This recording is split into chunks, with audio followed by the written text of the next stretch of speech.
Welcome, everyone. Thank you so much for joining me today. I'm Debra Eckerling, author of your Goal Guide and creator of the Deb Method for Goal Setting Simplified. You can't reach your goals on your own, you need your people. So every week I bring together some of my people to dive into the special topic. And typically my guests don't know each other unless it's on purpose.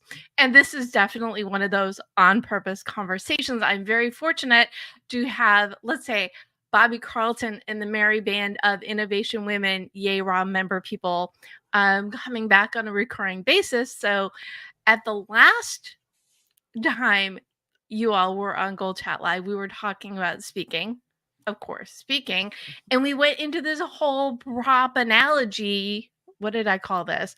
Perhaps analogies, props, and bears. Oh my. So because of that tangent, we've got the panel back this month, this week, today. We have the ever wonderful Bobbie Carlton from Innovation Women, the always entertaining Chen of Engaging Virtual Meetings Land, and Shelley Goldstein from Remarkable Speaking. Because we love speaking, it is really a way to get out there and show what you got. And part of achieving your goals is letting people know that you are out there and sharing and putting what you have out into the world. But we also need that like unique factor as well, which hence again why we are here. You may be watching this as GoalChat live. You may be watching the replay, or you may be listening to us as the GoalChat podcast on the Marketing Podcast Network.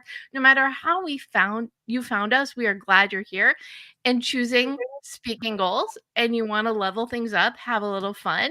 And that is what we will do today. Before we dive in, please, wonderful guests, introduce yourselves and go from there. I was going to say, and share why you love speaking, but I think that'll come out in the conversation. Bobbie. Hi, everybody. This is Bobbie Carlton. I'm the founder of Innovation Women. I also have a bunch of other jobs. The day job is I run a PR and marketing firm, and the night job for many years was Innovation Nights. So thanks for having me today, Deb, and good to see everybody back on the GoalChat Live. Woohoo! Thanks, Bobbie. John, and you are, for clarity, an Innovation Women member. I am one of the fine male allies of Innovation Women. If you are a male and you think you don't belong in Innovation Women, think again. It's really been useful. Hey, I'm Chen. I'm the author of a book called Engaging Virtual Meetings.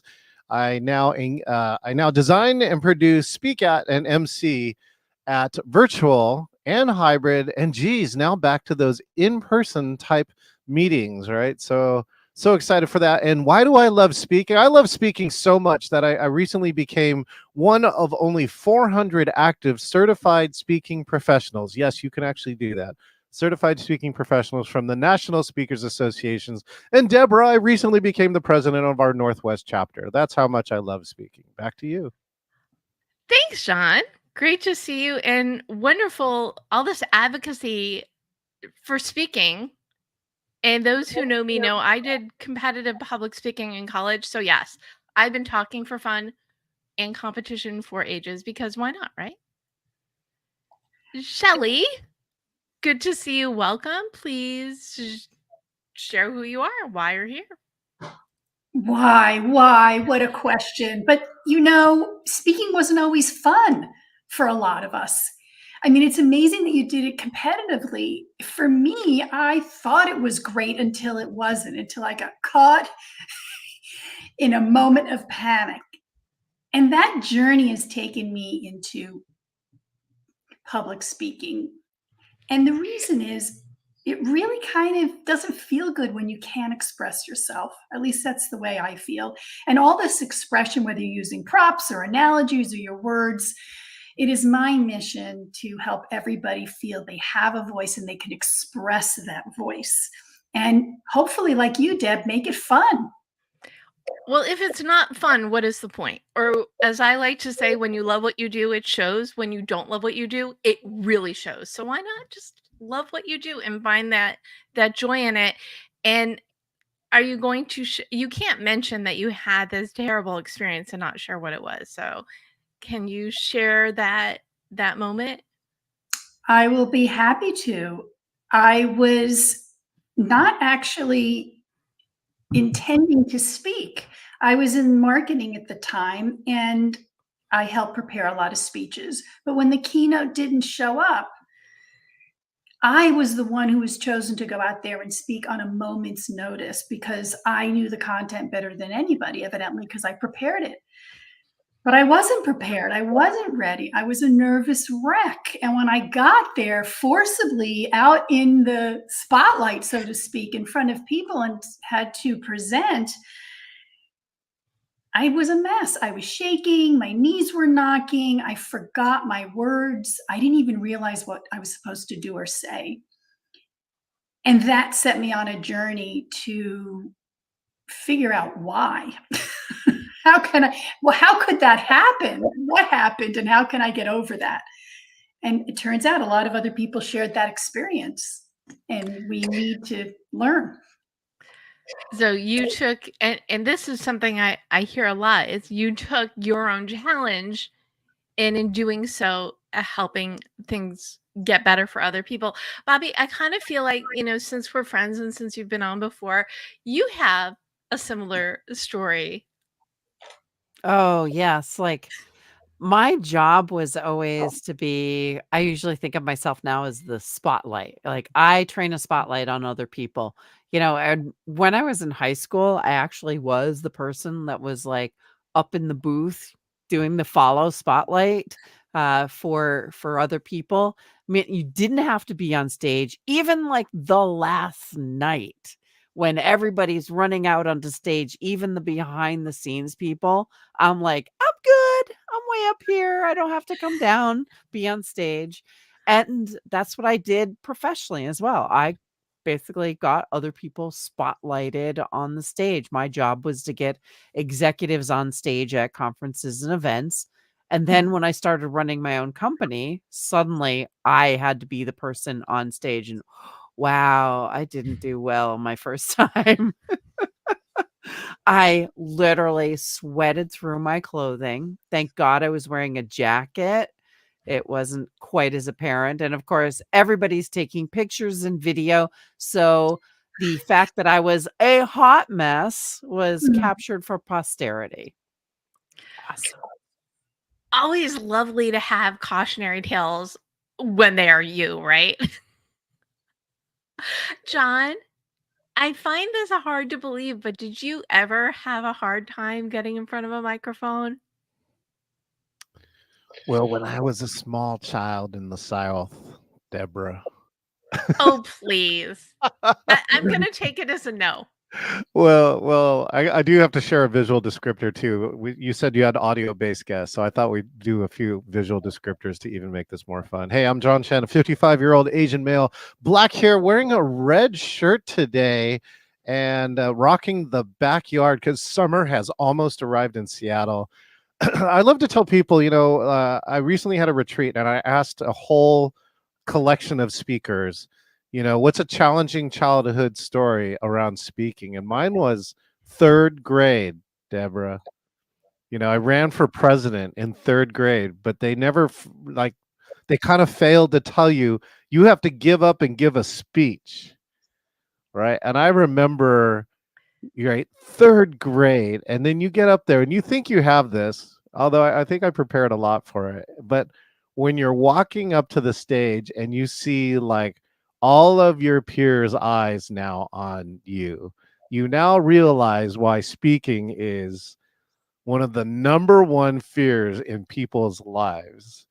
But the other part about it is that if you get off stage and you get to say the right thing or do the right thing, there's probably not a high that is better than when you get off stage and you do it right.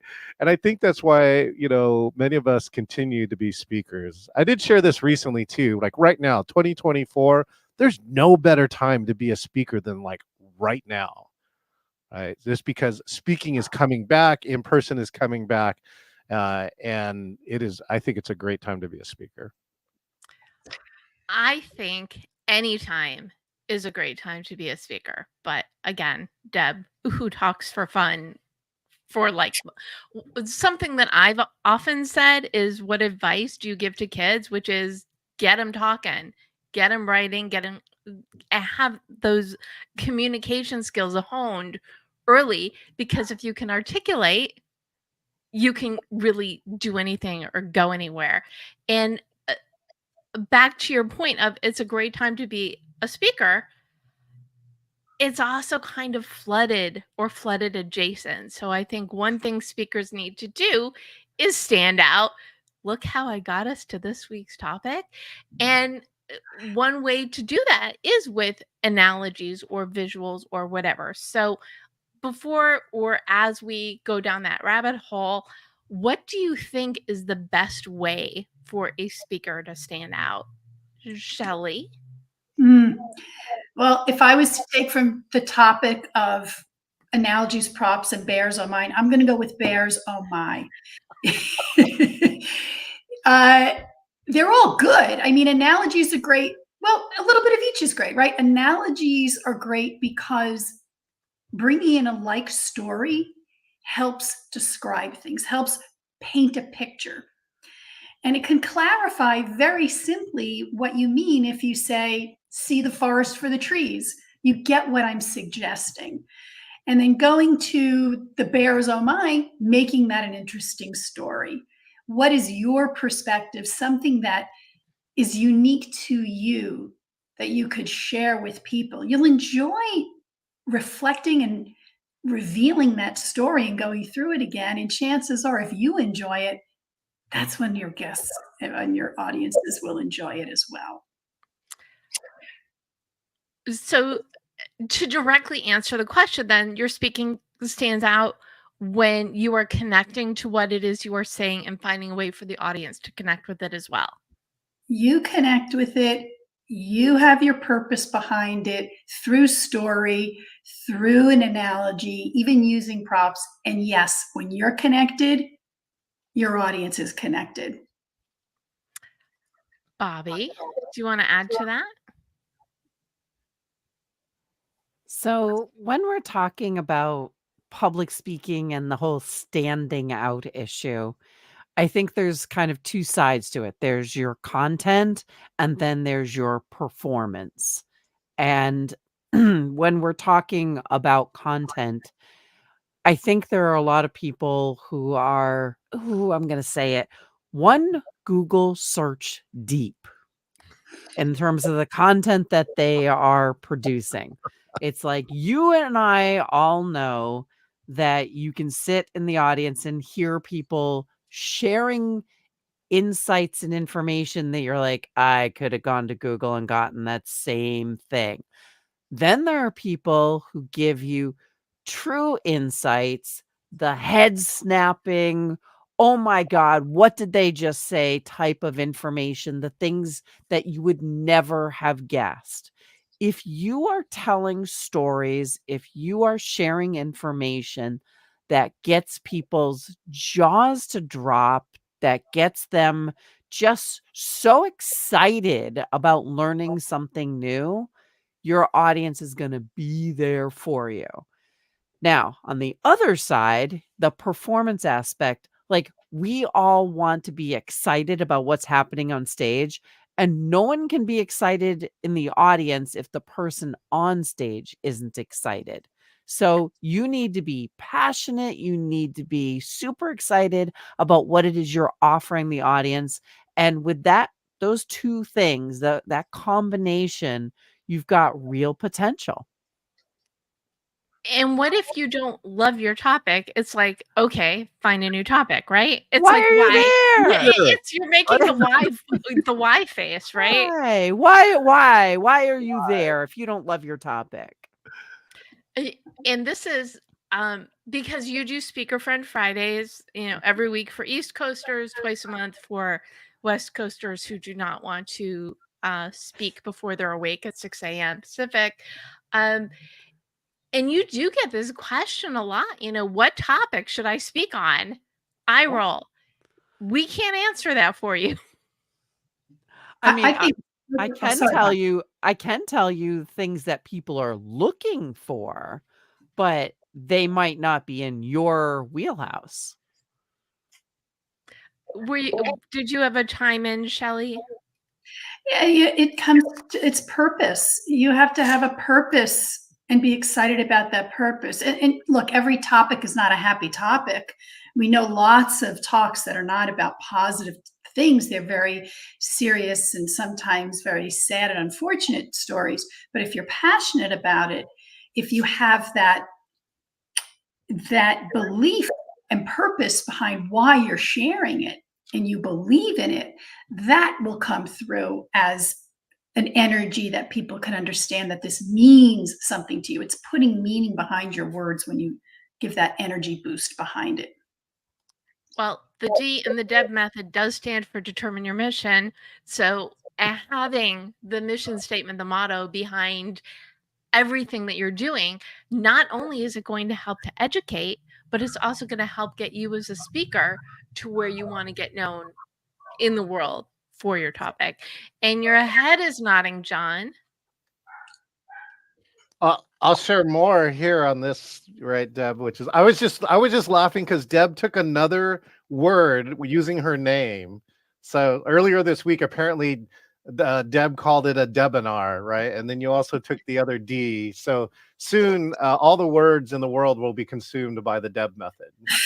Well, yes, I do start the new year in December because we want to give a running start. And yes, I love running debinars. And actually, since you mentioned it, a debinar is different from a webinar because it is very Deb-like and interactive.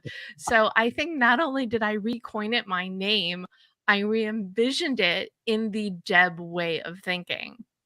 Well, in January, right, I just wanted to share that I really discovered something new, right? If you want to make your speaking stand out, right, I like to say that you have tech and tech. And what I mean by that is technology now, right, is one avenue, and technique.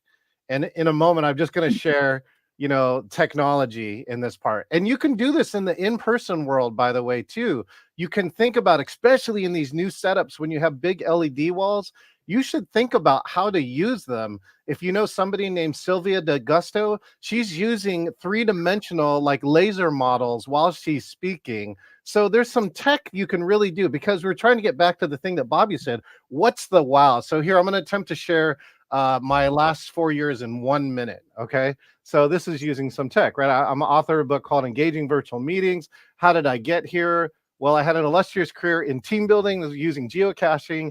Then this little virus came around, screwed my world up. This is what my March of 2020 looked like. But when faced with uncertainty, I looked to the past. I was on this thing. It's called Prodigy 38 years ago, before America Online. I even wrote this book in 2011. For decades, Deb, we were trying to tell people we could do this, do meaningful work, save the travel and expenses, right? Have dinner with your family at the end of the day. But everyone said, that's a great idea, John, but here's a bunch of money and you can now fly to Orlando. So anyways, I'm sitting in my office. I don't make vaccines, but I do know how to make your virtual meeting better. So I put a class on Eventbrite.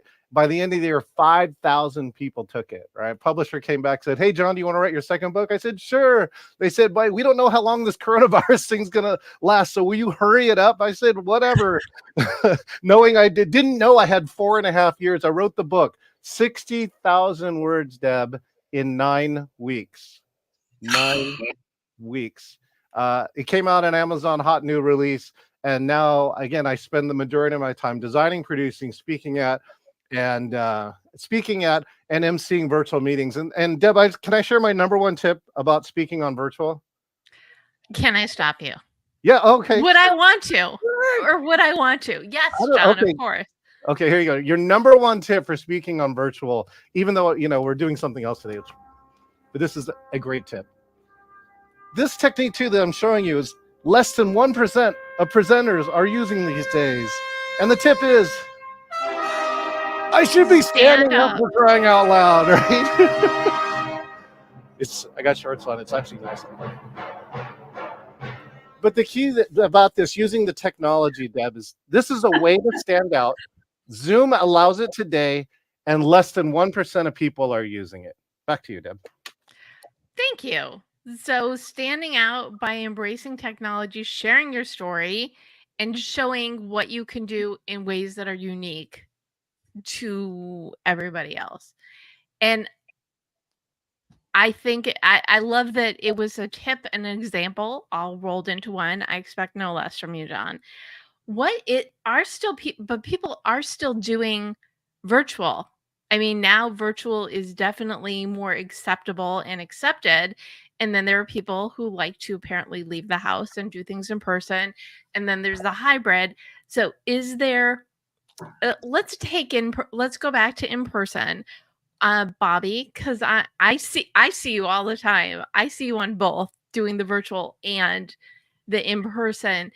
What is the climate out there now in person and just showing up in a unique way? Yeah, I mean, I do both in person and online. Obviously, I'm spending every Friday morning on Zoom, so a lot of virtual stuff. But I've done a couple of speaking engagements even over the past like month and a half where I have traveled. I was out in Owensboro, Kentucky, and Indianapolis a couple weeks ago. And earlier in May, I was in Philadelphia for the Women in Tech Summit. So I am doing in person events. And I will say that there does seem to be a quite a bit of joy associated with the being in person. And the people who are attending them are like, we're back. They're very excited about it. At the same time, it's like, I feel the openness to virtual and hybrid events is something that there should be joy around as well, because it does allow people who may have had difficulty getting away, going someplace, maybe who need more accessible technologies to help them engage. Like, these are people who really got to enjoy the fruits of the pandemic that were not all necessarily bad and awful and scary for the rest of the world. Like, these are people who are like, all of a sudden, I can participate like everybody else.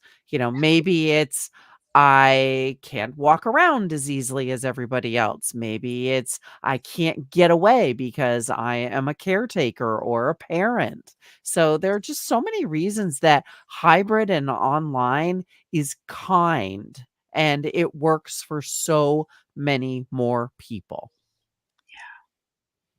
There's also that productivity aspect, which is one of the things that I love so much about virtual. And I'm in LA, there's stuff everywhere, but I would actually much rather be online and get to see my friends from all over the world rather than just the people. I mean, people in LA know I love you, I love LA, etc.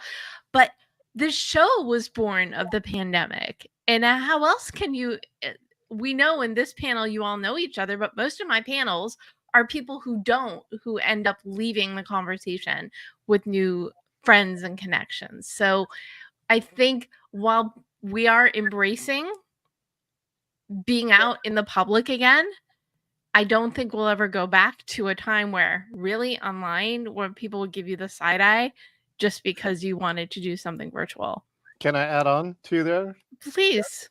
So two great examples of this is like the Georgia Healthcare Association, who I get to be the virtual MC for that program, has like 100 virtual attendees. And number one, it's the one of the few conferences I see that charges exactly the same for in-person and virtual. And the virtual people came back and said, because they are caretakers, they're working in senior care homes. What's the fact? 99% of the senior care homes are not fully staffed at this time. So by having this virtual option, they can get their education units, which they need to keep their certification, and still tend to their patients during the day. So that's a great example of where hybrid and virtual is really making it accessible for a key set of the audience. And Shelley, did you have thoughts on the whole in-person versus hybrid versus, hey, let's just never leave the house and only dress from the waist up ever again? Well, like many of you were talking about, I built the whole business on virtual. I mean, I've coached over 1,000 people on 5 continents. I don't think in 4 years. How could I have ever done that physically without, having tread marks on my face? It just wouldn't have happened. But another, to add to what John was saying about the hybrid, my dad had his 90th birthday on Zoom. And we were able to have people, his childhood friends. I mean, 90, right? They couldn't travel and they were all a part of this. So it's not just in our business world, it's in our personal lives that make it so accessible. If you're there, great. It's a different kind of experience. If you're on virtual, great. It's a different kind of experience. The key is we're all there. I love that. And I have seen just a little bit of virtual shaming lately, and I think that needs to go away. It's like, what do you mean you want to do virtual events? Well, for all of the reasons that you all just mentioned, it's great. And I think going forward, it really is something that should be embraced, and people also doing a hybrid better, because we know, especially at the beginning of the pandemic, well, no, I'm sorry.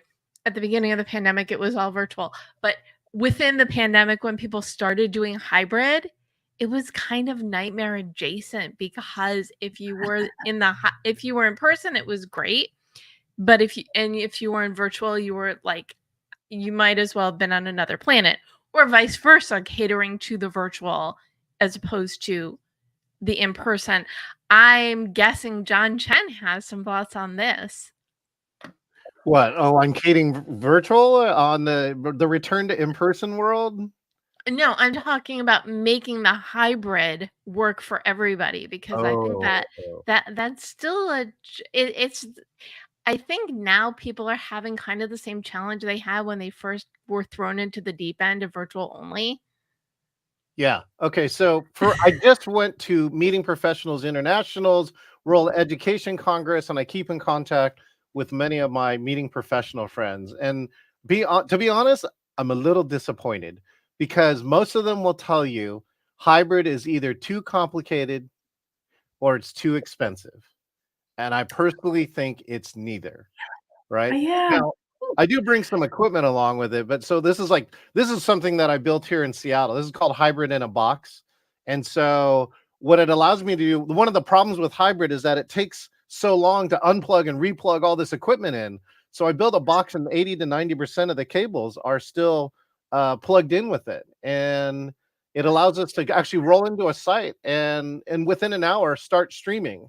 So, one of the benefits for it is that we did this at a program called Learn-a-Palooza, and we got a PhD that came back and said, this has been the best hybrid I've ever attended. And so that's just an example of where hybrid could be better. And I think hybrid does these two things: can capture that energy of the in-person audience while giving you that same reach that we know of virtual. And I'm going to run my own conference, Debra, in October 1st, 2nd, and 3rd. And this is the first time I'm going to run my own conference hybrid. And so we have these really cool techniques now where, Deb, if you came in virtually, you are a full-blown participant. You can ask questions to the speakers, and you should feel like a first-class citizen, not a second-class citizen, Deb. And I'm feeling like a future one of these panels should be just on doing virtual right. So I'm making a note, or doing a hybrid right. Making a note, very large one. Okay, not that large.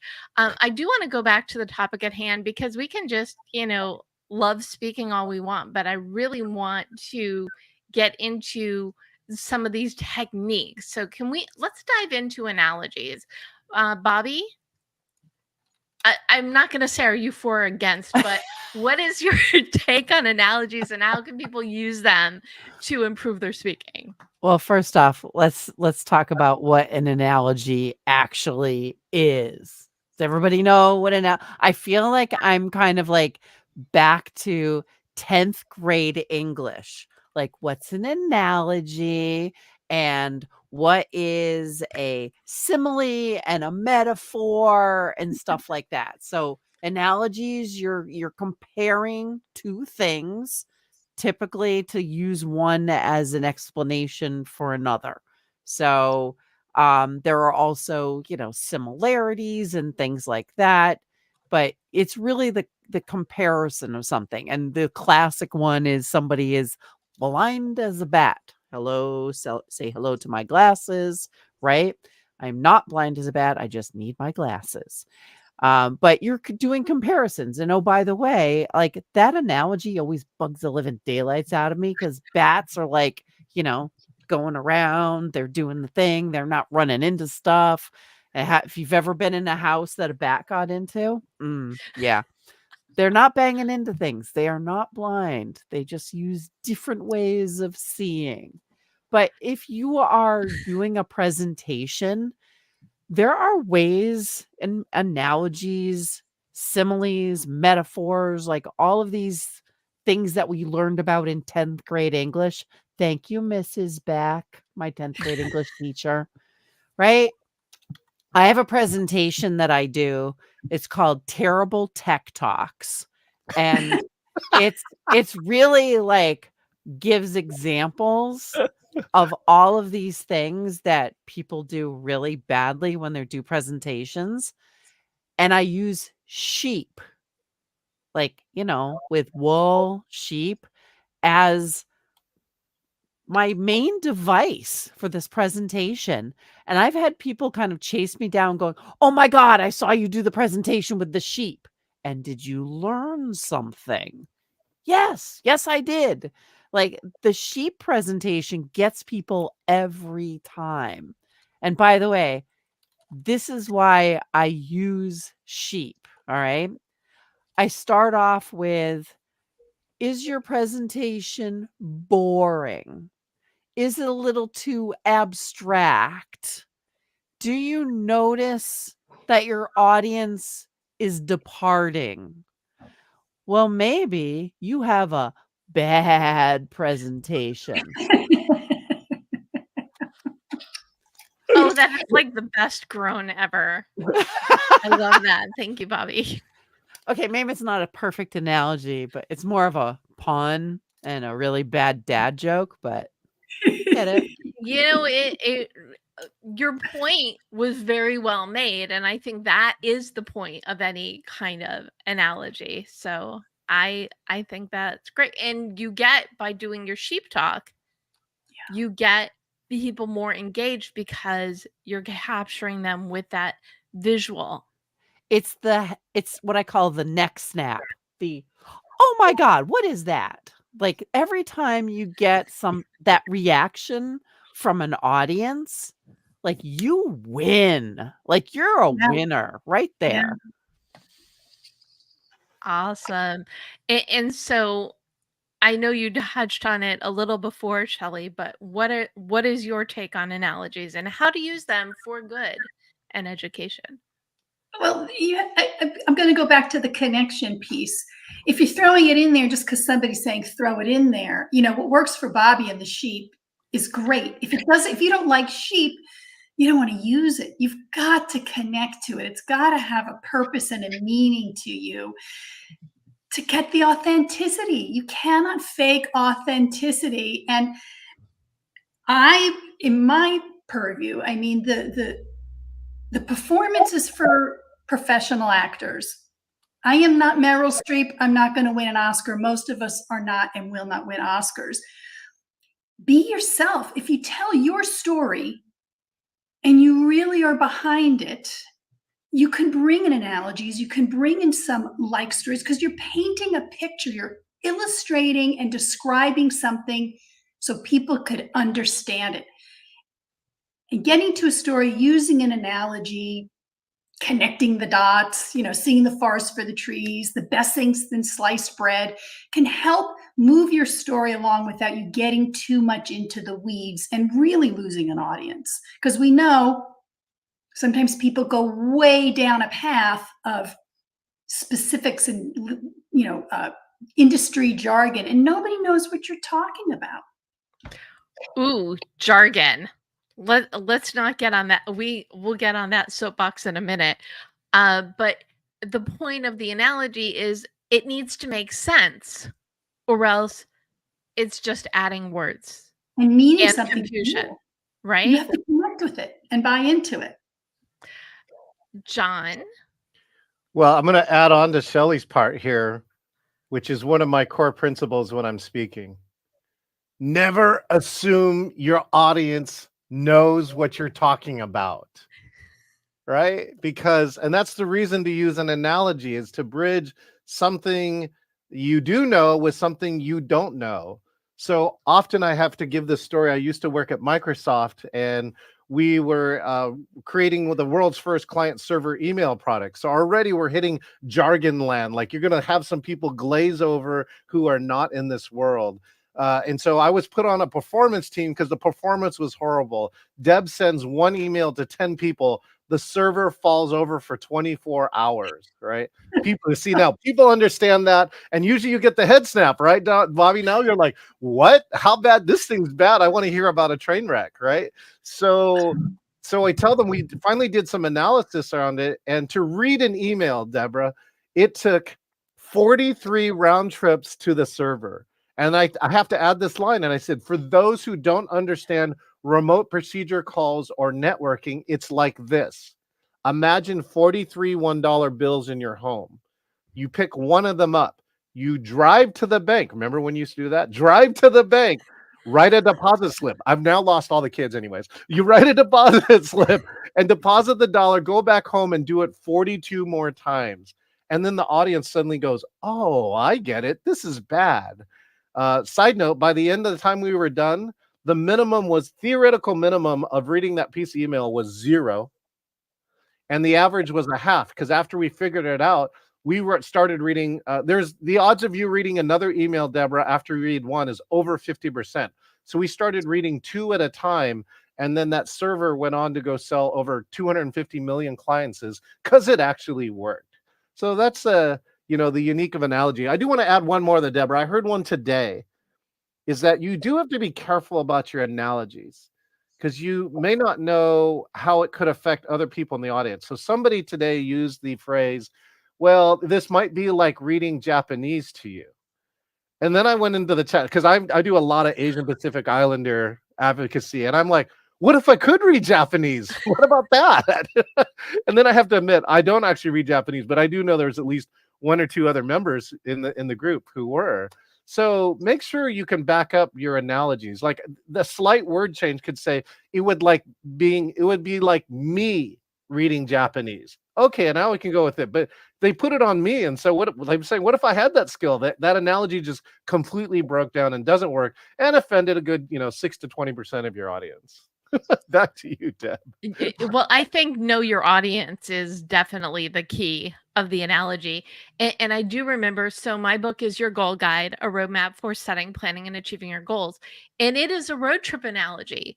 But there are other different goal analogies you could do. And one is working out, not something I personally could pull off. So we went with the road trip. But I do remember in the development for the book, it was okay, what are the potential analogies, but what also speaks to me?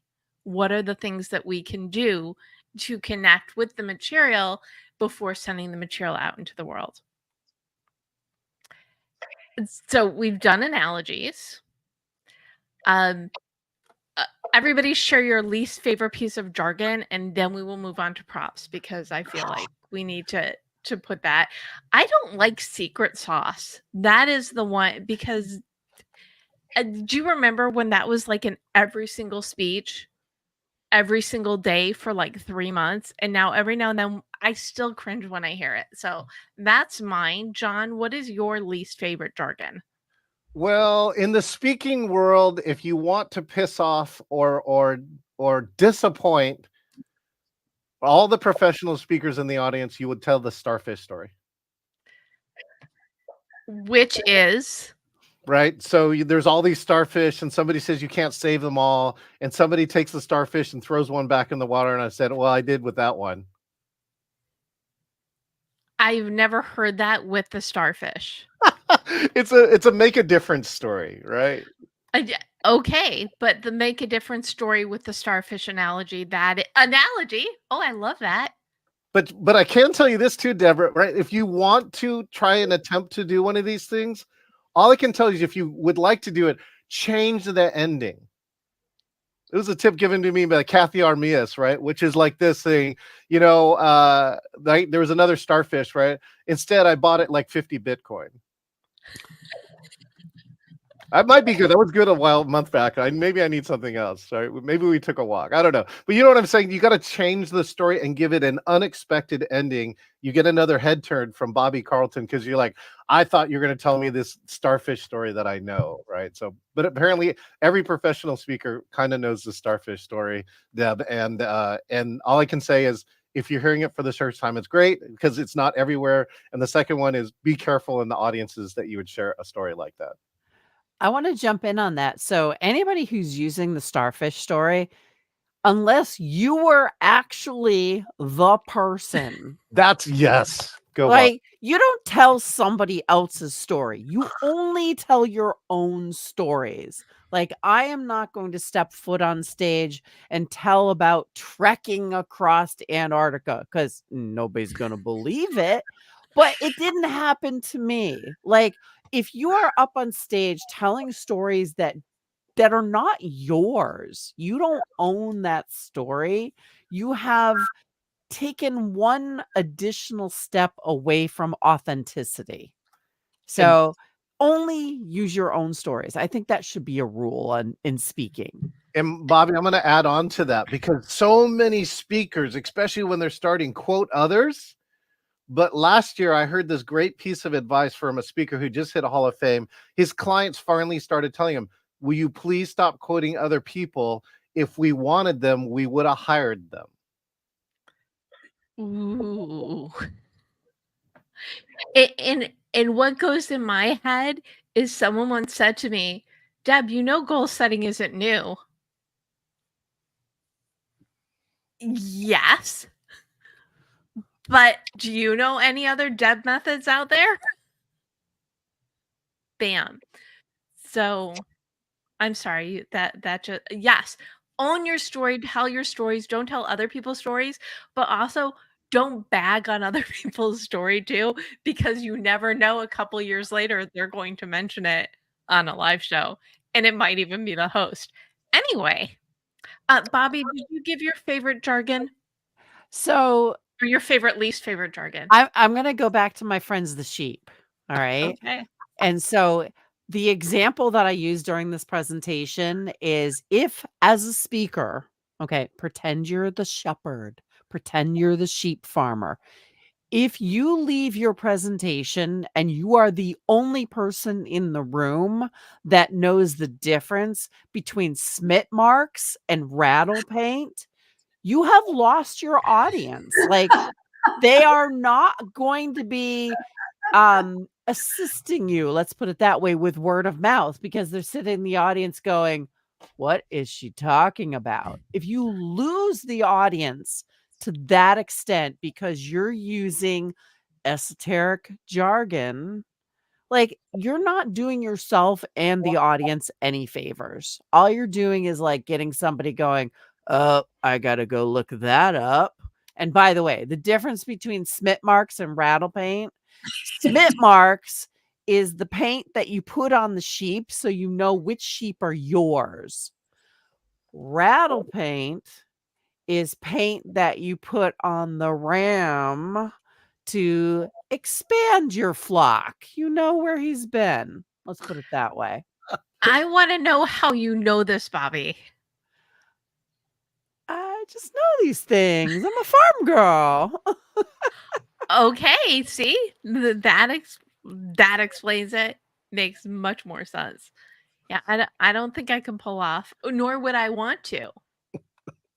Any sort of. It's not authentic to you. No, it is not authentic to me. That is correct. And There you go, know LA your girl. lane. LA girl by way of the Midwest. So Okay, all right. but I love that you called me an LA girl. Thank you, Bobbie. Shelley, least favorite jargon? Any acronym. I really get crazy when people speak in acronyms. there are You so do know many you're talking to Deb of the Deb method. Determine your mission, explore your options, brainstorm your path. But okay, go on. acronyms. It's really hard for us to follow professional jargon because we don't necessarily know what you're talking about, and they're happening at such a rate that it's so difficult to keep up with it. When I was in marketing, there was a new acronym every 5 minutes, and I was spending half the time Googling what the hell they were talking about. I couldn't even get through a sentence, and people were dropping these things. There's a woman, you may have heard, a legendary ad exec, Mary Wells Lawrence. She came up with the I Love New York campaign, most iconic probably logo on the planet next to Nike. She came up with Plop Plop Fizz Fizz. Her whole rise to fame, her legendary status came from the fact that she understood that consumers, that people did not buy products based on industry jargon and these acronyms. It was human to human, heart to heart, people speaking in human language, people language. And that's kind of where I believe using the acronyms, you lose me, because you're just not speaking like a normal person. I will yes but, because I am, as I said, a fan of acronyms because Deb is my spin on goals. But I will admit I do know people who over acronym. Yeah. So you will get me on the over acronymers. But when you're presenting your brand, you're explaining your acronym. We're with you on that journey. You're not just dropping it in on a conversation and nobody knows what you're talking about. I think there's relevance for everything. But what I'm referring to is people just pulling them out of the woodwork to just make a statement. And it doesn't really have a relationship to something like what you're talking about, teaching somebody something or bringing us on a journey. I just want to, thanks for bringing that up, because that's kind of the difference right there, right? Yes. Well, we were never not friends, but we could definitely still. Now, I appreciate the explanation. And you're right. There are people where every other word out of their mouth is an acronym. And I guess if that is your entire shtick, that you're acronym person and you will never speak in actual words, then maybe that is your brand. But yeah, know thyself, jump in and get people who get you, because if they don't get you, oops. They feel right. You've lost that. Yeah, using the words makes them sound smart, and it's like, you don't have to sound smart. Just be yourself. You know your stuff. And using the acronym isn't going to make you sound anything other than confusing. So, I'm gonna add one other thing, another pet peeve, which is along with the acronyms, is the $10 and $20 words. You do not want to speak. And I worked with a client on her book years ago because she was doing her simple take to something that was complicated, but she was still using really long words. And I'm like, no, you are, if your mission is to simplify it, no more than $5 words, 3 syllables or less, because you want to, as you've all said, you want the people that you're speaking with to understand you, because if they can't understand you, what's anybody doing there? So, of course, in the prop department, we have to start with John Chen. So why is it that you love props so much, and what is it on your background that I cannot read? Those were, you were talking about $5 words. I found some $50 words here. Hold on a second. I looked for these were the longest words coming in at 45 letters long. It's pneumo mono ultra microscopics illa covo lagno conososis. So anyway, that was the word we were looking for. That was the word I was thinking about. That is so copacetic. You have no idea, Deb. Unbelievably copacetic. In the words of, I did want to share this last piece, which was when I came to one of the Microsoft groups, there were so many acronyms that, well, in Microsoft, the joke is like, oh, you need another TLA. What's a TLA? A 3-letter acronym. And I actually had to build a dictionary. It took me almost 5 months to build a dictionary to understand what people were talking about. And so that's how bad acronyms can be. Now, in props, actually, someone gave me this one recently, and I got to use it. It was really great. I was teaching a group about innovation. This was given to me by a magician, right? And so one of the things, this is like $1, right? So, right, in the Deb method, you want $1, right? But you want this dollar to hold up, right? But it doesn't hold up. No matter what I try and do, right? It seems to not hold up. But when you really have the Deb method and you hang out with people like Bobbie and Shelley, then one of the things is that it should hold up, right? And it's not stuck to my finger, right? This is not there's no tape here, but this is what props can do, which is to communicate a message about something and do it in a way that you can't quite figure out, but you're going to remember it because it's different, right? And I will actually do you the magician favor, which is when you weren't looking, right? There was a quarter. So when you put the quarter in here, right, you get a prop, and now it will counterbalance because the center of gravity is somewhere else. So that's the cool part about where props come in. And so I think the mastery of props is so important. My favorite story of last year was a guy was teaching people who lift heavy stuff, right, who really don't care about the presentations, about safety. And so he used a jelly donut.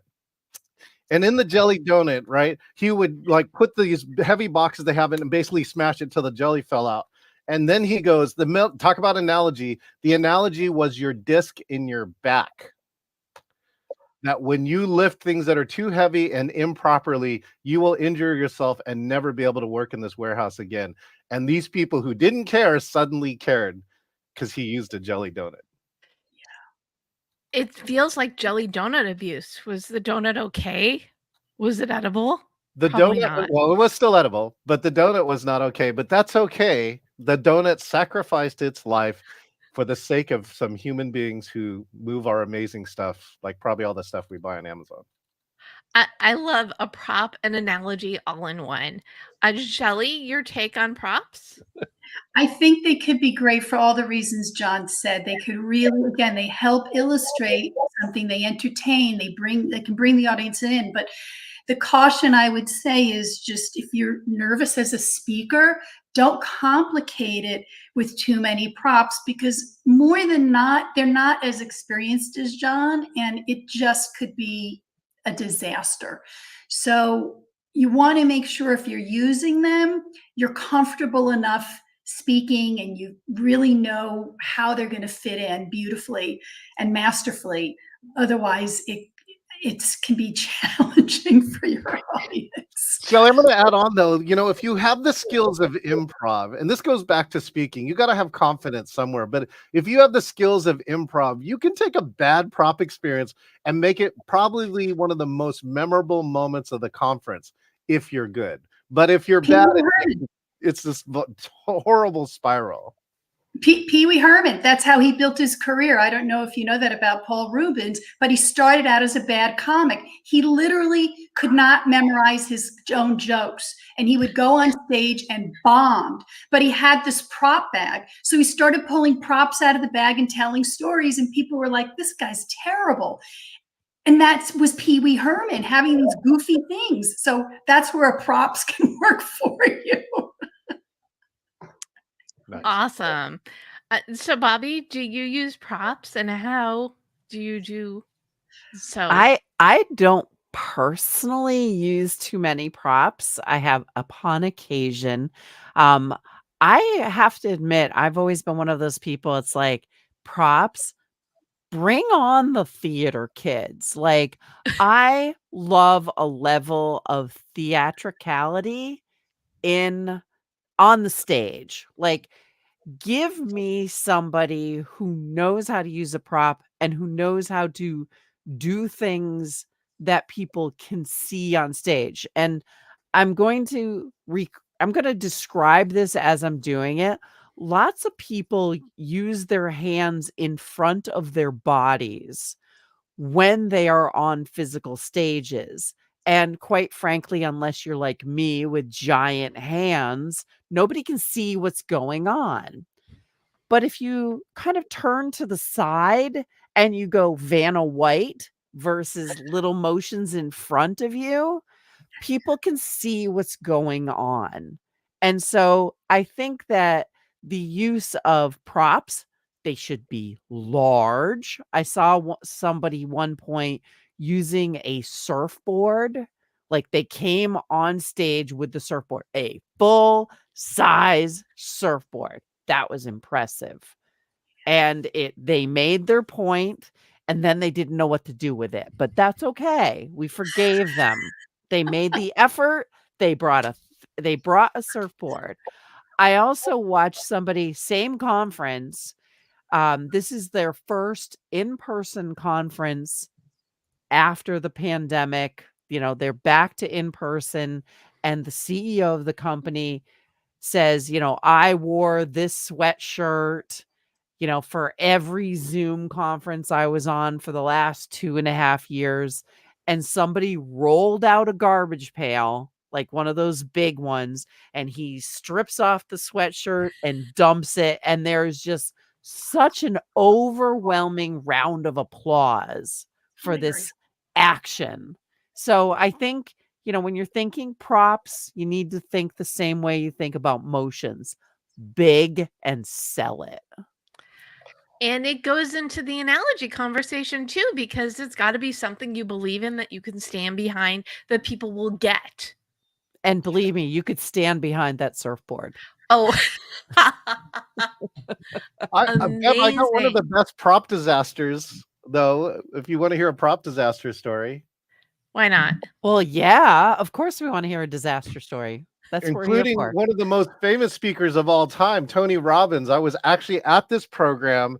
And so what he wanted to do was he enters the program on a zip line in a hotel. So he comes from a high point in the hotel and takes a zip line and goes to the stage. Now he put felt on his shoes so that he could slide across the last couple feet across the stage. This is great and all, except that when he exited to get onto the zip line, right? He got stuck.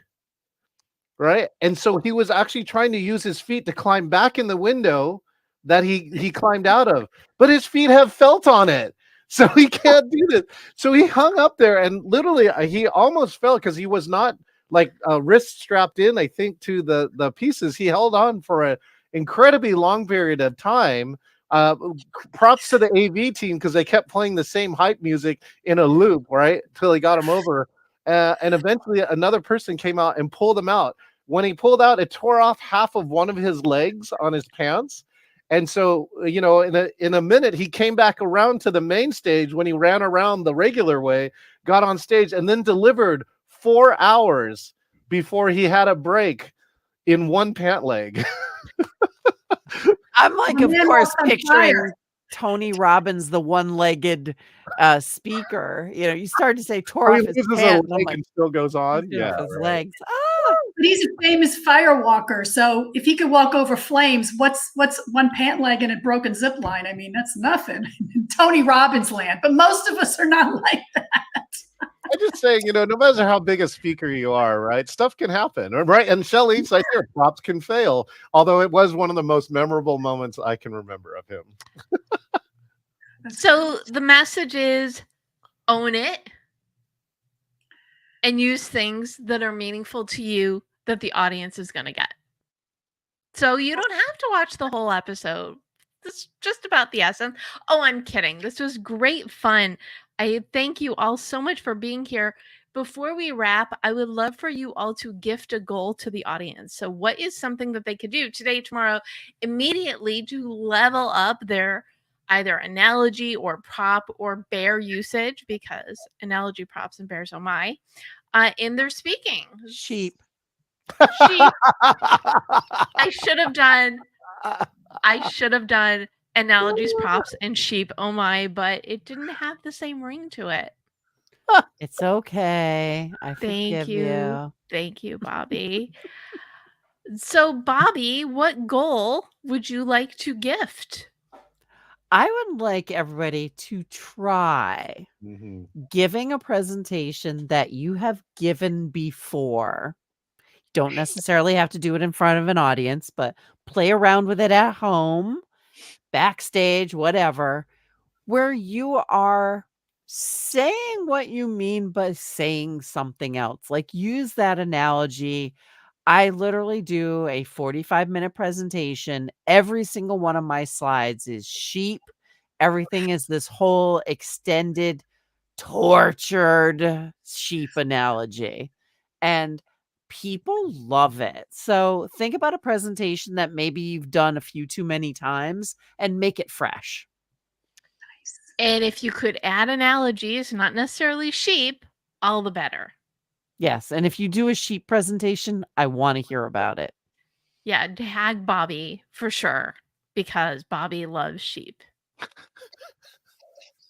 John, what goal do you want to gift? Bad ideas. You know what? I want to give people this goal. Make people do something. You know, if you want to change up your next speaking part, how about you try stop speaking? They're going to hear you for 30 to 60 minutes anyways. Why don't you take a portion of it and make them do something? And it's amazing how much that opens up. I come from team building, Deb. So there's literally thousands of initiatives and books all around, from using nothing, right, to using very expensive props or whatever you want to do. But when you make people do something in your talk, you activate them in a way. And you also find that you can gain all the rest of the material by watching how they approach, you know, a simple thing.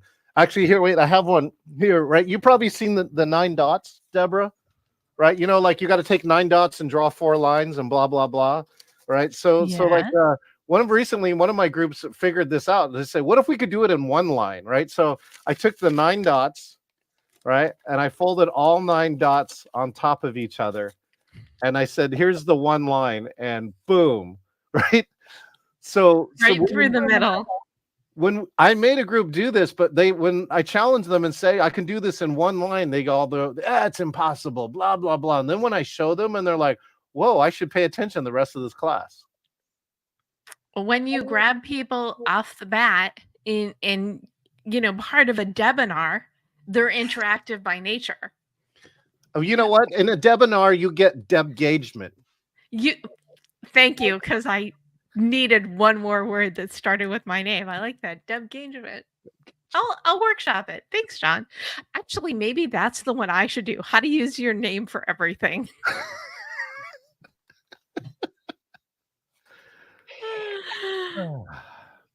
Shelley, goal. Oh, Bobbie, were you going to say something? I'm totally going to have a bobinar. A babinar. A bobinar.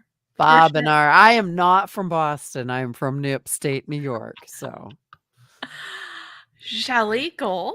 Well, I do love the idea of interactive, because I agree with John 100%. You really you want people to feel like they're part of something and participating. And I also love what Bobbie shared about, you know, redoing an old, you know, a prior script, and how can you do it differently? So I guess what would be a goal to gift people off of that is change up a lot of stuff. Take out some key phrases, especially if you're selling something and you're using the same feature and benefit, and throw it out and find some other way of saying it that makes you excited, because you're not like in a flat line, you know, monotone. You're actually bringing it an interesting point of view to it and keeping it fresh for yourself as the speaker as well as your audience. So get rid of the jargon and create new jargon. It doesn't have to be jargon. It could be your own thoughts. Right. Don't trade jargon for jargon. Trade jargon for English. Or good Create- your natural language, I should say. Be yourself, only more so. That's always a good thing, right? Thank you all so much for the wonderful conversation. Where can people learn more about you? Shelley, where can people learn more about all that you do? Remarkablespeaking.com. I am there, and I have a YouTube channel, and that's where I'm hanging out. Excellent. And John, where can people learn more about you? Come find me at engagingvirtualmeetings.com. And thanks again, Deb, for having me here. Amazing on GoalChat Live. Thank you. And Bobbie, where can people learn more about you? innovationwomen.com. And you can also find everybody who's here today at innovationwomen.com. Yay! Love that for sure. And I am at the Deb Method everywhere. And you can go to thedebmethod.com/blog to watch the replay and get the recap and get the links. I also include everybody's LinkedIn because that is a great way to make your tribe bigger. Because again, can't reach your goals on your own. You need your people. And if you need a little bit more assistance with your goals, you can grab a copy of your goal guide at your favorite place to buy books, or reach out at thedebmethod.com to see how I can help you turn those goals into like real life reality. Sometimes you just have to use the same word twice, no matter how improper English it is. What final thought would you like to leave people with, Shelley? Well, I'm curious about Bobbie's sheep story. She's intrigued me. So I think if you really come up with some really wonderful visual like that, yes, it will take you far, because I am now completely intrigued. So captivate your audiences by being very different. Love that. John, final thought? I just recently got to teach a class, right? Everything is possible. And even though I have not done a virtual meeting with sheep yet, I have done a virtual meeting with goats. In fact, the famous goats who do goat yoga. So you know what? Anything is possible, especially in the last 5 years. Oh, baby goats. I would be there for baby goats, John. I would totally be there for baby goats. Oh, let me bring them to your next Friday meeting. That would be genius. We'll just disrupt the meeting for at least a half hour. Because Nobody would that's get exactly anywhere. what you want, right? Disrupt, engage, get people interested. Bobbie, final thought to you. No. Sorry. I know you can resist. It's like 8:00 at night on the East Coast. So, I'm punchy by the time I get onto your show every time, Deb. But I definitely maybe that's on purpose. maybe. Maybe. I mean, I do want people to change things up, try something new, take that presentation that might be a little bit boring and pump it up, bring it up to the next level, and you will enjoy yourself even more than your audience will. I guarantee it.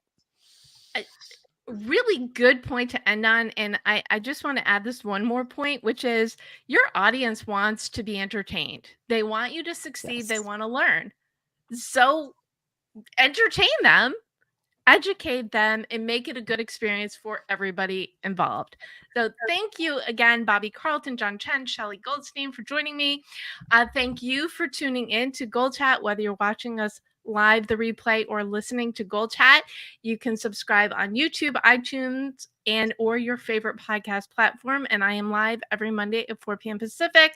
So go set some speaking goals, but even more than that, set some fun, engaging speaking goals. Go on out there and go for it, because we know you can do it.